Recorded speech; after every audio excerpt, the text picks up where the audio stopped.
আসসালামু আলাইকুম ওয়া রাহমাতুল্লাহি ওয়া বারাকাতুহু। আজকে একটি বিষয় নিয়ে কথা বলবো, যারা তাড়াহুড়ো করেন, সুস্থতার জন্য তাড়াহুড়ো করেন তাদের ব্যাপারে। গত ২ বছর আগে একজন রোগী এসেছিল ব্রাহ্মণবাড়িয়া পীর কাশিমপুর থেকে, নবীনগর পীর কাশিমপুর থেকে। আমি এবং আব্দুল্লাহ আল মামুন ভাই, রাকি আব্দুল্লাহ আল মামুন ভাই চেনেন কুমিল্লার। এই দুইজনে মিলে আমরা তার ডায়াগনোসিস রুকিয়াটা করি। ডায়াগনোসিস রুকিয়া করার পরে আমরা বলেছিলাম এই রোগীর সুস্থ হইতে সময় লাগবে। বলেছিলাম সময় লাগবে, এত দ্রুত ওনারা চাচ্ছিল যে দ্রুত কম সময়ে কত তাড়াতাড়ি সুস্থ হবে।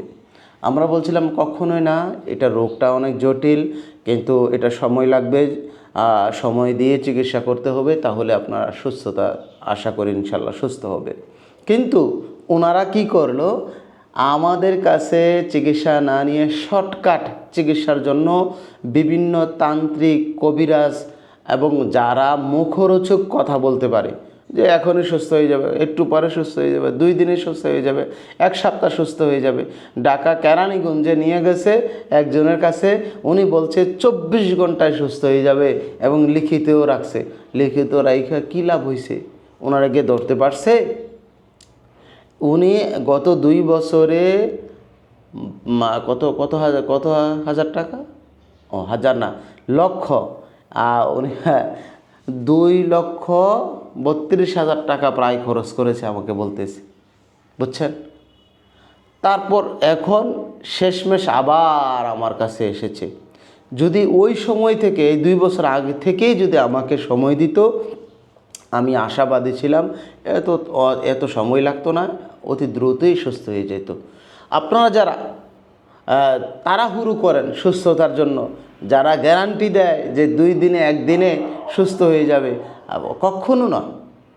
আরে ভাই, একটা জ্বর হইল, আমি প্রায় সময় এই কথাটা বলি, একটা জ্বর হইল 7 দিন লাগে ভালো হইতে। আপনি কেন তাড়াহুড়ো করেন? আর যদি তাড়াহুড়ো, আমাদের কাছেও তো পেশেন্ট আসে, যারা একবার একটা সেশন করেই ভালো হয়ে যায়, কারো 2টা সেশনেই ভালো হয়ে যায়। কিন্তু আপনার রোগের লেভেলটা কত দূর, আপনার রোগটা কেমন, এটা বুঝতে হবে তো। যার রোগ যত বেশি জটিল হয়, তার রোগটা সারতে তো একটু সময় লাগে, এই সময়টা আমাদেরকে দিতে হবে।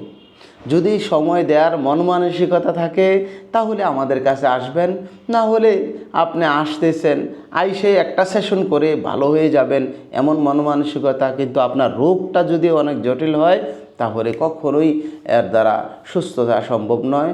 আল্লাহ সুবহানাহু ওয়া তাআলা আমাদেরকে বোঝার মতো তৌফিক দান করেন, আমিন ইয়া রাব্বাল আলামিন। আসসালামু আলাইকুম ওয়া রাহমাতুল্লাহি ওয়া বারাকাতুহু।